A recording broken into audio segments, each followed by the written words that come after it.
Hey, salut à tous, c'est Bloodfear, on se retrouve aujourd'hui pour la suite et fin de cette série de vidéos tier list Mangatech. Donc on est sur la deuxième partie des shonen sur cette vidéo. Et je vous propose qu'on termine cette tier list sans plus tarder, c'est parti.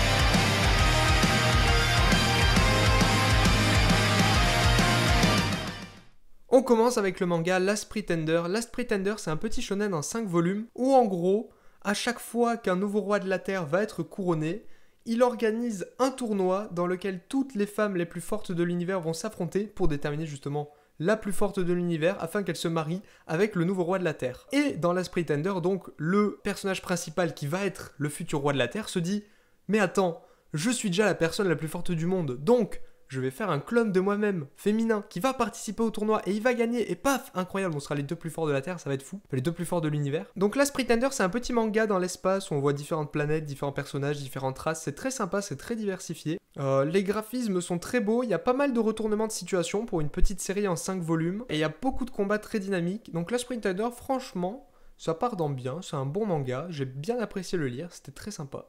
On enchaîne avec Drop Frame. Alors, vous savez que j'ai énormément de mal avec les mangas courts. Drop Frame, c'est le manga qui fait exception à la règle, en tout cas un des mangas qui fait exception à la règle. C'est un petit manga en 4 volumes, mais que j'ai adoré du début à presque la fin, parce que la fin est un peu étrange, un peu chelou. Mais personnellement, ça m'a pas trop dérangé. Et malheureusement, je vais pas du tout pouvoir vous résumer Drop Frame, parce que le résumé spoil beaucoup, et j'ai vraiment pas envie de vous spoil, j'ai envie que vous le découvriez par vous-même. C'est vraiment un super manga, tout ce que je peux vous dire c'est qu'il y a de l'enquête, il y a de la temporalité étrange où les jours ne se déroulent pas comme ils devraient se dérouler, des sortes de voyages dans le temps, du meurtre, c'est vraiment une série excellente, très psychologique qui fait beaucoup réfléchir. Et Drop Frame, honnêtement, faites-moi confiance, prenez-le sans lire le résumé, c'est vraiment à lire. Il n'y a que 4 tomes donc c'est assez court et ça part en très bien, c'est excellent.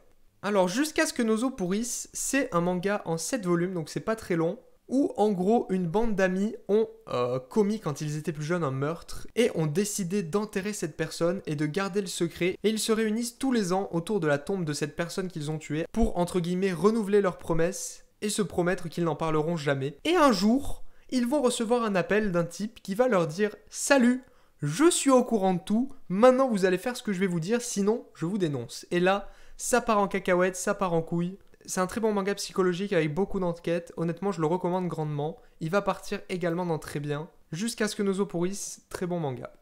On enchaîne avec Go to Boon, The Quintessential Quintuplet, qui est une petite comédie romantique très sympa avec des graphismes absolument magnifiques. C'est très rigolo, les personnages sont attachants, c'est une des rares comédies romantiques que je lis. Et honnêtement, les 3 tomes que j'ai lus pour l'instant m'ont beaucoup plu. En plus, c'est une série qui a pas mal marché au Japon. Le point intéressant, donc, c'est que ça se passe avec des quintuplés, donc on sait que le personnage principal va se marier avec une des filles à la fin, mais on ne sait pas laquelle. Et justement, tout l'intérêt du manga, c'est de savoir avec laquelle il va finir. C'est très sympa, c'est très marrant, ça se laisse lire. Team Miku, bien évidemment, et ça part en très bien. On continue avec The Isolator. Aïe, The Isolator, c'est par le créateur de SAO. C'est un manga où en gros un jour des espèces de billes, de boules, je sais plus exactement ce que c'est, se mettent à tomber du ciel et les humains qui en récupèrent un pouvoir. Sauf que ces petites billes ont différentes couleurs et en fonction de la couleur, vous allez récupérer soit un pouvoir de type sympa, soit un pouvoir de type méchant et là c'est la merde. Le problème avec The Isolator, c'est que c'est en 4 volumes seulement, ça adapte pas du tout le light novel et malheureusement ça nous laisse complètement sur notre faim. Ça se finit en plein de fin d'arc, il n'y a pas vraiment de fin, ça pourrait très bien continuer mais ça ne continuera jamais malheureusement, donc malheureusement c'est sous-développé, l'intrigue est pas hyper intéressante en plus, honnêtement ça va partir dans mitigé. Je pourrais presque le descendre dans éclaté mais je vais le laisser dans mitigé parce que je pense que le light novel peut être sympa, ou même si on a un animé un jour, mais là le manga que 4 volumes c'est vraiment beaucoup trop peu pour développer tout ça, donc c'est vraiment pas incroyable. On continue avec The Dungeon of Black Company qui est un isekai vraiment extrêmement drôle et très intéressant. En gros, c'est l'histoire d'un homme qui a passé son enfance et son adolescence entre guillemets à économiser, garder de l'argent, etc. pour pouvoir, quand il sera plus vieux, passer sa vie à rien foutre et à ne pas travailler. Et donc il est très heureux, il a réussi à amasser pas mal de richesses, donc il se dit super, je vais pouvoir finir ma vie pépouze tranquille sans bosser. Sauf que pas de bol, il est transporté dans un autre monde et dans cet autre monde, il a pas une thune et il va devoir se débrouiller pour travailler en compagnie de monstres sans se faire tuer et en récoltant assez d'argent pour pouvoir survivre tout simplement dans ce nouveau monde. Les dessins sont hyper sympas, le manga est hyper original, hyper drôle, c'est vraiment un très bon isekai que je recommande. En plus, il va avoir son adaptation animée dans pas longtemps, donc pourquoi pas aller jeter un œil. Et honnêtement, The Dungeon of Black Company, ça part dans très bien. On continue avec Carciphona, qui est un manga qui nous vient tout droit, lui, du Canada, donc quelque chose d'assez rare, de très sympa. Honnêtement, Carciphona, c'est assez dur à résumer. Tout ce que je peux vous dire, c'est que c'est un manga de sorcière qui est un petit peu brouillon au début, que ce soit en termes de scénario et de dessin, mais qui s'améliore grandement par la suite dans les deux cas. C'est-à-dire que le scénario devient beaucoup plus intéressant, on arrive beaucoup plus facilement à comprendre et les dessins deviennent vraiment magnifiques alors qu'ils étaient vraiment pas incroyables au début. Donc vraiment un manga qui va en s'améliorant, les couvertures en plus sont magnifiques, c'est vraiment ce qui m'a attiré dans ce manga et honnêtement ça va partir dans bien, pas non plus dans très bien parce que comme je dis les dessins et le scénario sont un peu brouillons au début, mais honnêtement avec la suite ça s'améliore donc à voir ce que le manga nous réserve, pour l'instant c'est très sympa. On continue avec Battle Game in 5 Seconds qui est un petit shonen très sympa, un peu dans le genre de Darwin's Game, je m'explique. En gros, Battle Game, ça nous raconte l'histoire d'un lycéen qui, d'un seul coup, comme plein d'autres gens sur Terre, vont mourir suite à diverses raisons. Sauf que quand ils vont se réveiller, ils ne seront pas vraiment morts et ils vont se retrouver autour de plein de personnes qui vont leur dire « Salut, vous allez participer à un jeu de survie, on va vous donner un pouvoir, bonne chance pour survivre, à plus !» Voilà, c'est un peu le pitch de Battle Game in 5 Seconds. C'est très sympa dans le sens où le héros est hyper intelligent et où les pouvoirs sont vraiment hyper originaux. Pour vous faire un exemple, si vous ne voulez pas être spoil, avancez de quelques secondes. Mais le pouvoir du héros consiste par exemple à tout simplement avoir le pouvoir que son adversaire croit qu'il a. Et ça va débloquer un nombre de stratégies très intéressantes pour le héros. Il va essayer de faire croire grâce à X ou Y paramètres qu'il a tel pouvoir afin de contrer son adversaire, etc. Donc vous voyez un peu le genre de pouvoir qu'il a, c'est vraiment très original et ça donne lieu à des situations très sympas. Les dessins sont très beaux, le récit se renouvelle pas mal dans les épreuves, même s'il y a pas mal de combats, mais honnêtement rien que pour les personnages c'est très sympa, les pouvoirs aussi, donc ça part en très bien. Honnêtement c'est un très bon shonen d'action. On continue avec Killing Maze. Alors Killing Maze, pareil, c'est un petit manga en 4 volumes, mais que je trouve assez sympathique, c'est assez développé pour un manga en 4 volumes.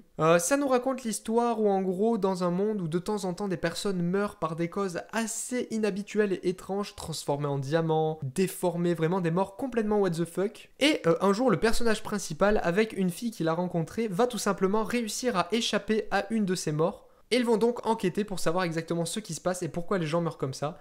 Honnêtement, il y a pas mal de retournements de situation, c'est pas mal énigmatique, le manga est très sympa avec de très jolis dessins. Pour un manga en 4 volumes, honnêtement, ça partirait dans bien, c'est un manga court que j'ai bien aimé et c'est assez rare pour le souligner. On continue avec Magical Girl Sight Sept. C'est le spin-off de Magical Girl Sight que j'ai mis dans Incroyable, donc vous vous doutez que j'aime beaucoup Magical Girl Sight. Et ce spin-off, honnêtement, est un petit spin-off en 2 volumes, mais qui est très sympa dans le sens où c'est pas un spin-off bête qui va se contenter de copier-coller la série principale. C'est un spin-off qui développe certains personnages qu'on voit dans le manga, mais qui sont pas très développés, et on apprend comment ils sont arrivés là. Donc c'est vraiment un spin-off qui sert en quelque sorte pour l'histoire, donc pour ça c'est très intéressant, et ça va partir dans bien.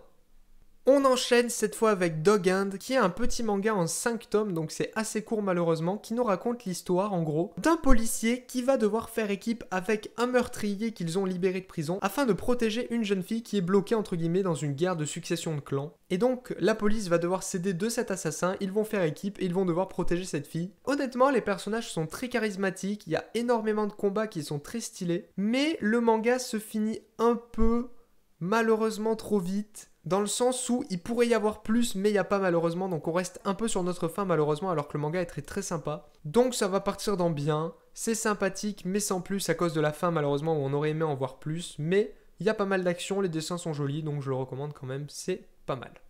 On continue avec Bakemonogatari, qui est un manga extrêmement sympa, avec des possessions entre guillemets, par diverses créatures folkloriques japonaises ou pas, etc. Ce qui est très sympa dans Bakemonogatari, c'est les personnages et les dialogues. C'est vraiment un manga hyper original là-dessus. Les dialogues sont hyper travaillés, les personnages sont hyper sympas à suivre, ils sont vraiment tous originaux. Et on prend énormément de plaisir à les suivre, c'est extrêmement marrant également. Les planches sont magnifiques, Bakemonogatari c'est vraiment très très sympa. Malheureusement, si je devais donner un petit bémol, c'est que je le trouve un tout petit peu redondant en ce moment sur la fin. Enfin en tout cas dans les derniers tomes qui sont sortis, parce que c'est un peu tout le temps la même chose. mais c'est toujours un plaisir de suivre les personnages et les dialogues, donc je vais le mettre dans très bien pour l'instant, à voir avec la suite comment ça évolue. Mais honnêtement, rien que pour ces personnages extrêmement loufoques et hyper sympas, Bakemonogatari, ça mérite d'être lu. Suivant donc Hell's Paradise, c'est un shonen très sympa qui nous raconte l'histoire d'un ninja assassin, un des plus puissants qui existent dans le monde, qui va se faire tout simplement arrêter et qui, 10 ans n'ayant plus aucune raison de vivre, va tout simplement attendre qu'un bourreau tout simplement le tue et en finisse avec ses jours. C'est alors qu'apparaît son bourreau justement qui va lui dire « Non mon coco, tu vas pas mourir, on va t'envoyer avec d'autres détenus et des gardes du corps sur une île et tu vas aller rechercher un élixir d'immortalité. Si tu y arrives, t'auras la vie sauve, on te libérera, bonne chance, salut !» En gros, c'est ça Hell's Paradise. Ils vont donc être tous envoyés sur cette île, sauf que sur cette île, il y a des choses extrêmement étranges qui se passent et absolument tout sur cette île peut te tuer, même des papillons. Oui, c'est extrêmement dangereux, donc les assassins vont devoir faire équipe avec les exécuteurs tout simplement pour essayer de s'évader de l'île car elle est vraiment beaucoup trop dangereuse et au passage mettre la main sur l'élixir d'immortalité. Il y a énormément d'actions, les personnages ne sont pas à l'abri et ça j'aime beaucoup quand il y a des personnages principaux qui meurent, ça rajoute vraiment beaucoup de suspense et d'intérêt à l'œuvre. Donc honnêtement Hell's Paradise, de ce que j'en ai vu, ça part dans très bien, c'est hyper intéressant et j'attends impatiemment la suite. On continue avec Egregore. Egregore, c'est un manga où, à chaque X temps, je ne sais plus exactement, se passe ce qui s'appelle la moisson, c'est-à-dire que les moissonneurs, donc des créatures extrêmement dangereuses, attaquent un village et le déciment tout simplement en entier. Donc voilà, c'est un événement qui arrive de temps en temps, mais qui arrive normalement dans les grands villages. Et un jour, ça va arriver dans le petit village où vit notre personnage principal, ce qui normalement ne devrait pas arriver. Et tout simplement, tout son village va se faire massacrer. C'est un manga qui ressemble beaucoup, on pourrait dire, à un jeu de rôle dans le sens où c'est dans un univers médiéval fantastique et il y a énormément de personnages différents, de classes, de monstres. C'est très sympathique. Le seul bémol que je trouve, c'est que c'est un petit peu lent pour l'instant. Mais honnêtement, l'univers et les personnages sont très sympas. Pour l'instant, ça va partir dans bien. Ça peut augmenter comme ça peut descendre. À voir avec les prochains tomes parce que j'en ai pas lu énormément. On enchaîne avec Classroom for Heroes. Classroom for Heroes, honnêtement, ça va partir dans l'éclaté pour moi, hein. J'ai vraiment pas du tout accroché. Ça nous parle de l'histoire d'un jeune garçon qui va tout simplement retourner à l'école car il n'y est jamais allé de sa vie, car c'est tout simplement un élu qui a terrassé le roi démon et donc qui a des pouvoirs extrêmement pétés, overpété, et il va tout simplement, comme il a battu le roi démon, se dire bah tiens, je suis blessé, je suis convalescent, j'ai battu le roi démon, je vais retourner à l'école, ça va être fou. Et malheureusement c'est extrêmement fanservice, il y a presque que ça, il n'y a pas d'histoire en fait, c'est juste du fanservice et du fanservice à chaque chapitre, c'est inintéressant au possible. C'est vraiment un manga que je recommande pas pour le coup, et je me suis arrêté au tome 3 ou 4 par là parce que j'en pouvais plus, c'était tout simplement horrible pour mes yeux. Donc voilà, vraiment un manga sans scénario, c'est vraiment un manga que je ne recommande pas, c'est une de mes grosses déceptions de ces dernières années, et voilà, mis à part les dessins qui sont jolis, il n'y a vraiment pas grand chose à voir. On enchaîne avec Eden Zero, le nouveau manga de Mashima, donc l'auteur de Fairy Tail, qui est un gros road trip dans l'espace qui est extrêmement sympa, honnêtement, j'aime beaucoup. Le seul problème que j'aurais à dire, c'est comme Fairy Tail, c'est les combats qui sont expéditifs et c'est les 3/4 du temps le pouvoir de l'amitié. Donc voilà, c'est un petit peu chiant à la longue, on en a un peu marre, on aimerait qu'il se passe un peu plus de trucs et que les personnages soient réellement mis en danger. Mais voilà, donc c'est sympa quand même. Il y a que ce petit point que je trouve un peu noir. Sinon, franchement, pour le reste, c'est sympa. Les combats sont hyper sympas. Les personnages sont très sympathiques également. Les dessins sont sublimes. C'est original parce que c'est un road trip dans l'espace. Honnêtement, ça va partir dans bien. Même si j'espère que l'auteur va sortir un peu de ce penchant-là, c'est-à-dire de c'est toujours le pouvoir de l'amitié qui gagne, parce qu'à la longue, ça commence à être un peu redondant. On continue avec Grand Blue Fantasy, pareil pour moi, Grand Blue Fantasy, ça va partir dans éclater, c'est vraiment un manga que je trouve cliché du début à la fin, de son scénario au développement de ses personnages et à leurs réactions. Je trouve ça vraiment hyper prévisible, c'est pas super intéressant, les dessins par contre eux sont magnifiques, mais vraiment il va en falloir plus que des dessins beaux pour me faire accrocher. Pour moi je ne le recommande pas trop, même si je sais qu'il y en a pas mal qui aiment parce que ça ressemble un peu à l'univers de Final Fantasy, tout ça, mais pour moi c'est clairement pas mon truc. C'est beaucoup trop cliché pour moi malheureusement et j'ai pas trop apprécié ma lecture. On continue avec Jujutsu Kaisen qui est un nouveau shonen très récent, hyper sympathique, où en gros, un lycéen va un jour manger une relique d'un des plus puissants démons de la Terre, même le plus puissant peut-être, je ne sais plus exactement. Donc manger un de ses doigts, une de ses reliques, afin de protéger ses camarades qui se faisaient attaquer par des fléaux, donc des démons. Sauf que en mangeant un de ses doigts, il va se retrouver avec tout simplement 1/10 de l'esprit et de la puissance de ce démon le plus puissant dans son organisme, qui va tout simplement essayer de prendre le contrôle de son corps, afin de revenir à la vie. Sauf que ce lycéen justement arrive à résister à peu près à ce monstre, et donc les exorcistes vont se dire tiens, ce type est intéressant, il pourrait être un bon réceptacle justement à ce démon. Et donc il va avoir pour mission avec les autres exorcistes d'ingurgiter tous les doigts de ce démon afin de le contenir tout simplement. Et quand il aura récupéré les 10 doigts de ce démon, de mourir tout simplement pour tuer le démon avec lui. Donc c'est un peu la mission qui lui a été attribuée par les exorcistes contre son gré car il a mangé un de ses 10 doigts. Et honnêtement pour un shonen c'est très sympa, c'est assez sombre, j'aime beaucoup le personnage principal et sa relation avec justement le démon qu'il essaye de contenir en lui, ça fait un peu penser à Naruto et Kyuubi. Et c'est très sympathique, les combats sont très dynamiques, les personnages antagonistes comme protagonistes sont hyper intéressants et charismatiques. Pour l'instant, de ce que j'en ai vu, ça part en très bien et j'attends beaucoup de la suite de Jujutsu Kaisen. On continue avec Ragnar Grimson, ça va aller assez vite, ça va aller d'un pas encore lu, j'ai lu que le tome 1, c'était sympathique sans plus, mais j'attends la suite pour vraiment donner mon avis, donc on verra pour le moment. Ça va même partir dans difficile jeu parce que j'ai lu que le tome 1 plutôt, donc on verra. On continue avec Le Dilemme de Toki, qui est un manga où un jour un extraterrestre va débouler sur Terre tout simplement pour choisir son sexe, car c'est une race d'extraterrestres qui vivent tout simplement au départ sans sexe et qui doivent aller sur Terre pour récupérer différents ingrédients en fonction de s'ils veulent devenir un homme ou une femme. Sauf que cet extraterrestre va faire la rencontre d'un jeune homme, donc le personnage principal, qui n'a pas d'amis, n'a pas de petit ami, tout simplement est un peu seul dans sa vie. Et l'extraterrestre va tout simplement lui dire « Écoute mon pote, je peux choisir mon sexe, donc tu vas choisir pour moi, comme je n'arrive pas à choisir, je peux devenir soit ta petite amie, soit ton copain, c'est toi qui décides. » Et honnêtement, c'est très intéressant pour le pitch principal, le problème que je trouve c'est que le manga est seulement en 3 volumes et malgré le fait que ce soit en 3 volumes, il arrive un peu à se perdre et à s'éloigner de cette ligne directrice, donc du scénario, ce que je trouve un peu dommage parce que je trouvais ça assez intéressant, donc je vais le mettre dans bien, parce que le tome 2, comme je l'ai dit, c'est un peu un hors-sujet honnêtement je trouve. Même si le tome 1 et 3 sont assez sympathiques, c'est une série en 3 tomes, c'est pas non plus super développé. Donc ça va partir dans bien, même si c'est sympathique. On continue avec Fairy Tail 100 Years Quest. 100 Years Quest? Yeah man, I speak English very well. Donc la suite de Fairy Tail tout simplement, que je vais malheureusement placer dans mitigé. Parce que pour moi, c'est tout simplement pour l'instant du copier-coller de Fairy Tail, c'est juste la suite. Et je la trouve moins intéressant que le manga Fairy Tail de base, donc malheureusement ça va partir dans mitigé, même si j'aime pas mal Fairy Tail. Je vais d'ailleurs le placer de suite, Fairy Tail, le premier, pour moi ça part dans bien, honnêtement, même si il est beaucoup critiqué quand même pour le fanservice et le pouvoir de l'amitié. Mais pour moi, Fairy Tail, les premiers arcs, notamment jusqu'à l'île Tenro, sont hyper sympathiques. Et c'est un manga que j'ai beaucoup aimé suivre dans ses débuts, même si comme beaucoup j'ai un peu moins accroché sur la fin. Mais honnêtement, Fairy Tail, il y a les premiers arcs qui sont très sympas. L'arc de la Tour du Paradis, vous pouvez pas dire qu'il est pas bien, cet arc est juste super cool. Donc voilà, Fairy Tail pour moi ça part dans bien, 100 Year Quest c'est un peu moins bien, on verra comment ça évolue sur la fin, parce que pour l'instant il n'y a pas beaucoup de volumes qui sont sortis, donc ça reste à voir. Bloom Into You, c'est tout simplement mon seul et unique Yuri de ma mangatech, et honnêtement c'est très sympa, c'est très mignon, les personnages sont très sympathiques et bien développés, honnêtement ça fait le café, ça va partir dans très bien, c'est vraiment un manga que je prends beaucoup de plaisir à lire car il est très mignon. C'est également très psychologique pour les personnages, donc ça c'est vraiment un bon point, et les dessins sont tout simplement super beaux également. Honnêtement, si vous devez commencer par un Yuri, je pense que c'est un très bon Yuri pour commencer, je le recommande grandement, en plus il n'y a pas énormément de tomes, 7 ou 8 il me semble, donc c'est très sympa. On continue avec un de mes chouchous, Time Shadow, pareil, j'en ai parlé dans une autre vidéo. N'hésitez pas à aller la voir si vous voulez plus de détails sur le manga, parce que comme ça permet d'aller un peu plus vite pour pas que la vidéo dure des plombes. Time Shadow, ça va directement partir dans incroyable, allez voir la vidéo pour voir ce que j'en pense plus précisément.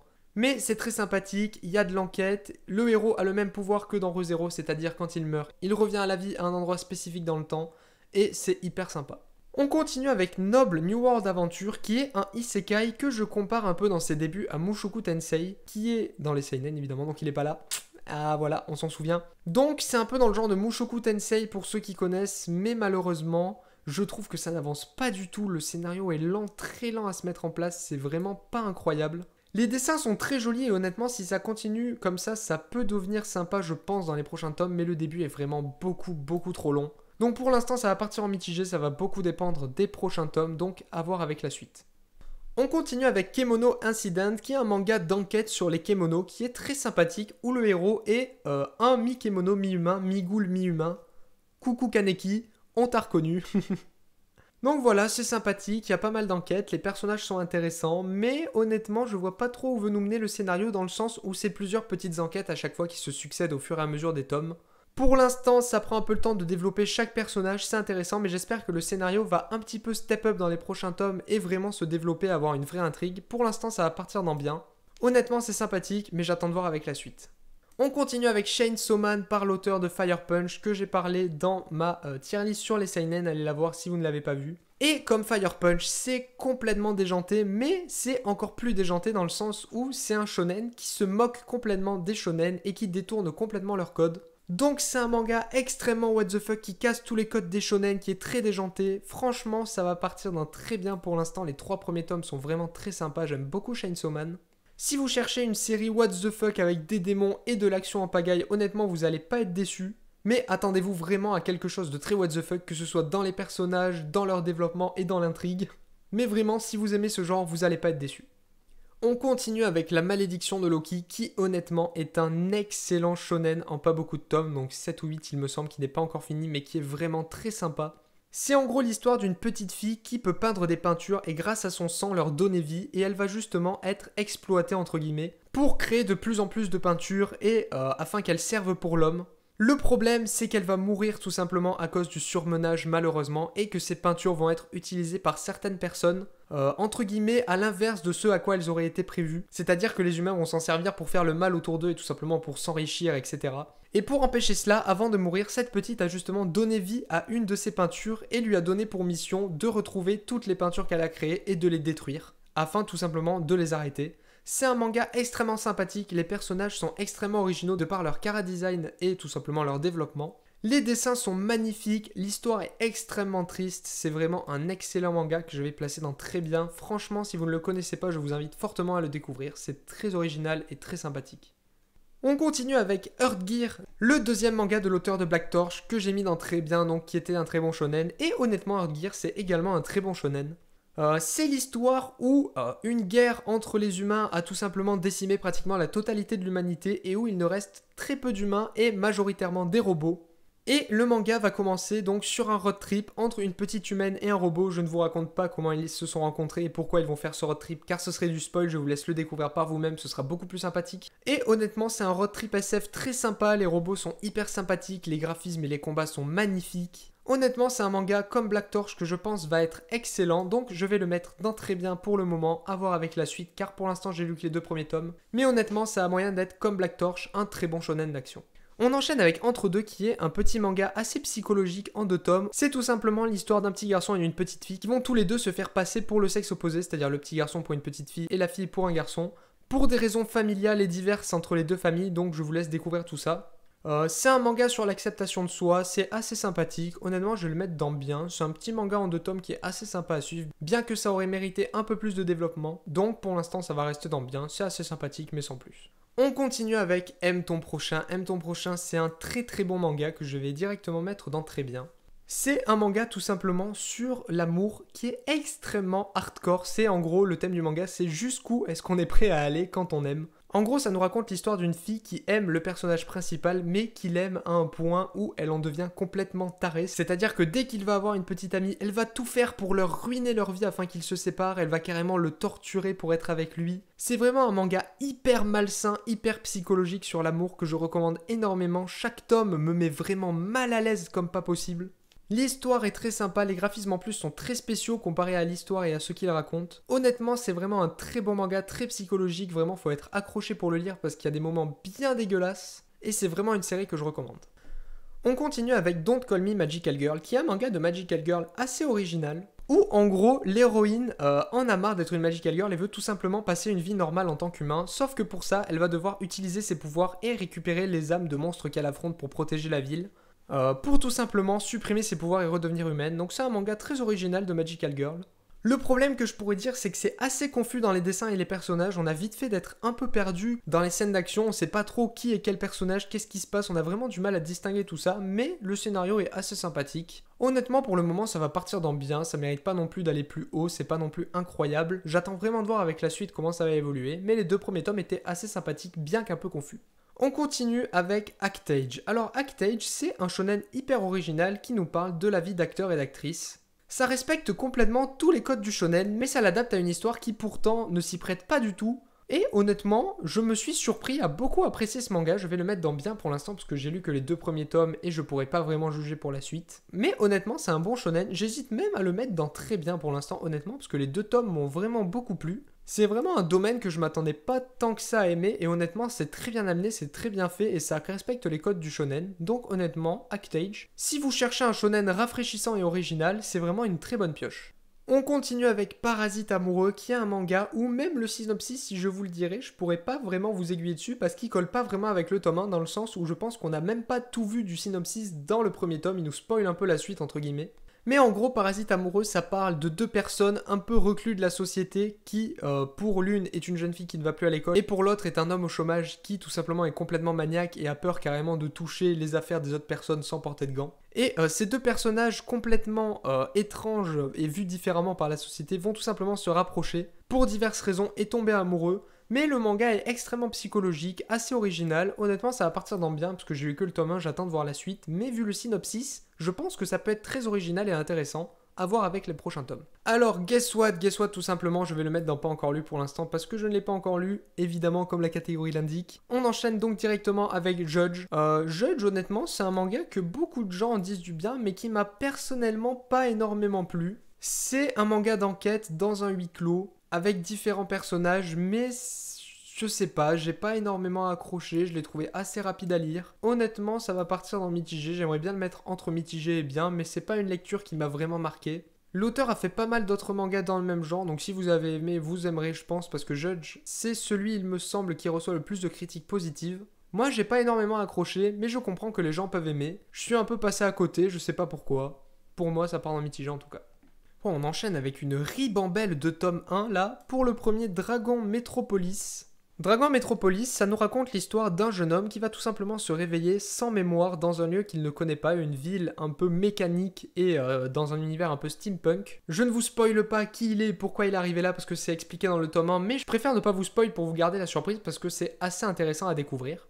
Et il va tout simplement mener une enquête pour retrouver la mémoire, pour découvrir ce qu'est cette ville. Le manga parle un petit peu de lutte des classes, tout ça, de la surproduction entre guillemets. C'est très sympathique, Dragon Metropolis ça va partir dans bien, à voir avec les autres tomes ce que ça donne. Pour l'instant ça reste ici.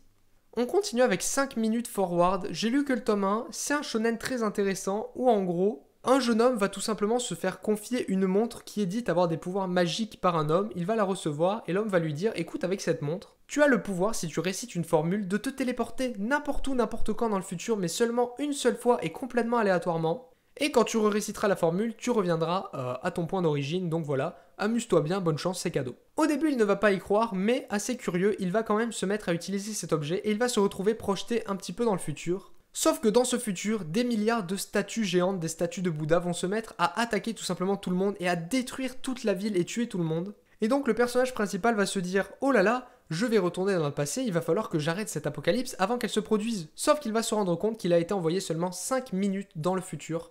Et donc il va essayer de rester dans ce futur et de trouver une solution à tout prix pour que quand il va inverser le processus et retourner 5 minutes avant l'apocalypse, il faut que pendant ces 5 minutes il arrive à l'arrêter. Donc franchement le synopsis est très intéressant, c'est vraiment hyper sympa à suivre, les personnages sont sympathiques bien que le chara-design ne soit pas incroyable. Et honnêtement ça va partir dans bien tout simplement parce que j'ai lu que le tome 1, j'attends impatiemment de voir la suite. Parce que c'est une série qui peut beaucoup me plaire je pense, donc franchement j'attends, surprends-moi, le synopsis m'intrigue vraiment. Il me tarde de voir la suite. On continue avec Shibuya Hell, qui pareil est un survival un peu dans le même style que 5 minutes forward, sauf que ce n'est pas cette fois des statues qui se mettent à attaquer tout le monde, c'est tout simplement des poissons rouges. C'est un petit peu moins effrayant que les statues, bien que la gueule des poissons fait bien flipper, en plus ils récitent des petites phrases humaines bien glauques, bien cheloues. Le seul problème de ce survival pour moi, c'est que les personnages sont un peu clichés, un peu stéréotypés malheureusement, l'histoire suit son cours, mais est assez lente aussi je trouve. Parce qu'elle joue sur plusieurs tableaux à développer plusieurs personnages que je trouve pour l'instant intéressants cependant. Mais j'ai pas envie non plus que la série s'éternise sur des milliards et des milliards de tomes, j'espère qu'on va vite avoir des réponses et que le scénario va pas être beaucoup trop long. Honnêtement ça va partir dans bien pour l'instant parce que c'est quand même un survival et j'aime bien les survival, en plus il est sympathique et original, c'est avec des poissons rouges quand même, merde. Donc j'attends de voir la suite, je pense qu'il peut nous surprendre mais pour l'instant je ne peux pas vraiment juger. On continue avec les légendaires sagas. Alors, pour ceux qui connaissent la BD Les Légendaires, c'est une des seules BD que j'ai lues de ma vie, et franchement, la BD de mon enfance. C'est vraiment une BD que j'ai adorée, et le manga est entre guillemets un reboot de la BD qui va rajouter des éléments, développer plus d'avantages, etc. Et que l'auteur de la BD supervise. Le problème pour moi, c'est les graphismes. Je trouve qu'ils ne vont pas du tout avec l'histoire, j'aime vraiment pas du tout les graphismes. Je préfère 1000 fois ceux de la BD. Et rien que pour ça, les légendaires sagas, ça va partir dans mitigé parce que je recommande fortement la BD plutôt que le manga. Honnêtement, allez lire la BD, elle est excellente. Mais le manga, pour moi, à voir comment ça évolue, mais pour l'instant, les dessins, je les trouve vraiment pas du tout incroyables comparé à la BD. Sinon, par rapport au scénario, c'est exactement la même chose pour le tome 1, donc on va voir si ça rajoute des choses intéressantes ou pas pour la suite.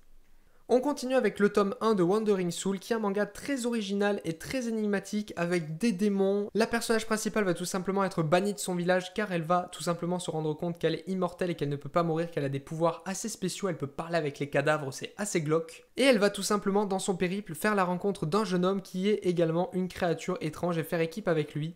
C'est un manga très sympa, très original, avec des personnages qu'on prend beaucoup de plaisir à suivre, ça parle un peu de solitude, etc. Le seul problème que je trouve, c'est que j'ai lu le tome 1, la fin du tome 1 m'a hypé comme pas possible, je me suis dit ok ça va être un manga vraiment excellent, la fin du tome 1 décolle complètement, sauf que c'est en 2 tomes. Et je m'en étais pas aperçu, et quand j'ai lu la fin du premier tome, je me suis dit vraiment que ça pouvait être une très longue série, mais non, le prochain tome c'est déjà le dernier, j'ai vraiment peur que la fin soit bâclée. Donc pour l'instant ça va partir dans bien, mais le prochain tome peut complètement casser le manga, comme le faire rester dans bien ou dans très bien, on verra vraiment.